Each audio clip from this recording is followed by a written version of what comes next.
que diz a Bíblia a respeito de possessão do demônio? Possessão demoníaca. A Bíblia dá alguns exemplos de pessoas sendo possuídas ou influenciadas por demônios. Nestes relatos, podemos encontrar alguns sintomas de influência demoníaca e também ter entendimento de como um demônio possui alguém. Seguem-se algumas passagens bíblicas. Mateus, capítulo 9, versículos 32 e 33. Mateus, capítulo 12, versículo 22. Mateus, capítulo 17, versículo 18. Marcos, capítulo 5, versículos de 1 a 20. Marcos, capítulo 7, versículos 26 a 30. Lucas, capítulo 4, versículos 33 a 36. Lucas, capítulo 22, versículo 3. E Atos, capítulo 16, de 16 a 18.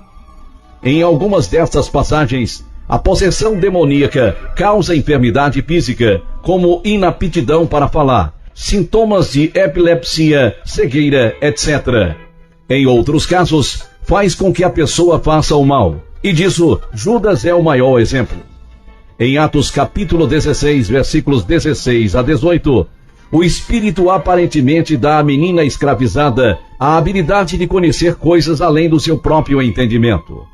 No caso do endemoniado da província dos Gadarenos, que estava possuído por um grande número de demônios, ele tinha força sobre-humana, vivia nu e tinha sua morada nas sepulturas. O rei Saul, depois de se rebelar contra o Senhor, foi perturbado por um espírito do mal.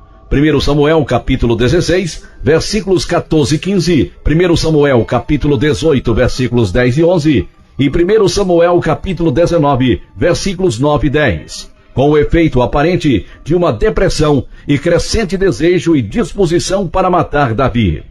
Desta forma, há uma grande variedade de possíveis sintomas de possessão demoníaca, como um dano físico que não possa ser atribuído a nenhum problema fisiológico real, mudanças de personalidade tais como grande depressão ou agressividade fora do normal, força sobrenatural, uma falta de modéstia, ou normal interação social e talvez a capacidade de compartilhar informações que ninguém poderia saber naturalmente.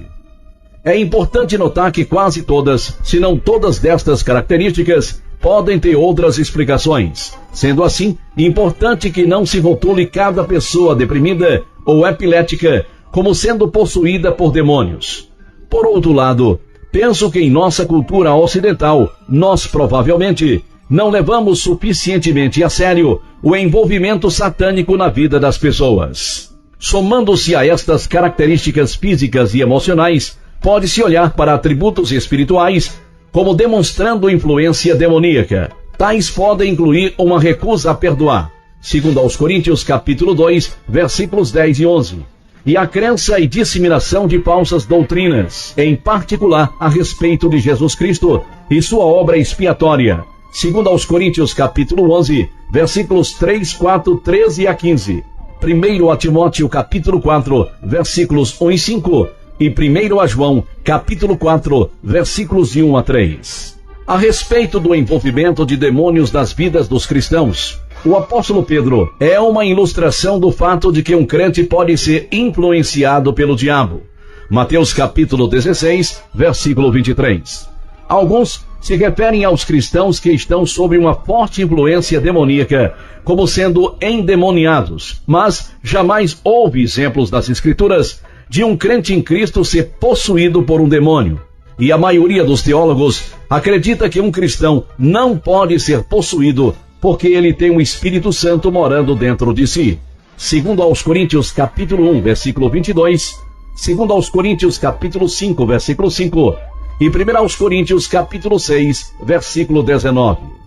Não nos é revelado exatamente como alguém se abre à possessão. Se o caso de Judas for representativo, ele abriu seu coração ao mal. Em seu caso, por ganância. João capítulo 12, versículo 6. Então, pode ser possível que alguém permita que seu coração seja guiado por algum pecado habitual. E isto se torna um convite para que um demônio nele entre. Pelas experiências missionárias, a possessão demoníaca também parece estar relacionada à adoração de deuses pagãos e à possessão de objetos de ocultismo. A Escritura repetidamente relaciona a adoração a ídolos como a real adoração a demônios. Levítico capítulo 17, versículo 7, Deuteronômio capítulo 32, versículo 17, Salmos 106, versículo 37, 1 Coríntios capítulo 10, versículo 20. Então, não deveria ser surpresa que este envolvimento com tais religiões e práticas a elas associadas possam levar à possessão demoníaca. Desta forma, creio, baseado nas passagens das Escrituras acima, e também em algumas das experiências dos missionários, que muitas pessoas abrem suas vidas ao envolvimento demoníaco através do envolvimento com algum pecado ou através do envolvimento com cultos, consciente ou inconscientemente. Exemplos incluem imoralidade, abuso de drogas e álcool, pois estes alteram o estado de consciência, rebelião, amargura, meditação transcendental. Em nossa cultura ocidental, vemos o aumento dos ensinamentos de religiões orientais sob a aparência do movimento Nova Era. Há algo que não podemos esquecer. Satanás e seu exército do mal nada podem fazer a ninguém, a não ser com a permissão do Senhor. Jó capítulo 1, versículo 2.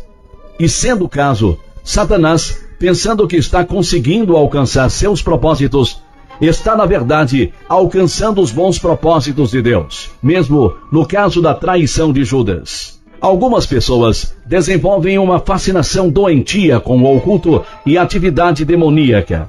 Isto não é sábio e não é bíblico. Se buscamos a Deus em nossas vidas e nos revestimos com sua armadura e dependemos de sua força, não a nossa própria, Efésios capítulo 6, versículos 10 a 18, não temos nada a temer dos seres do mal, pois Deus governa todos eles.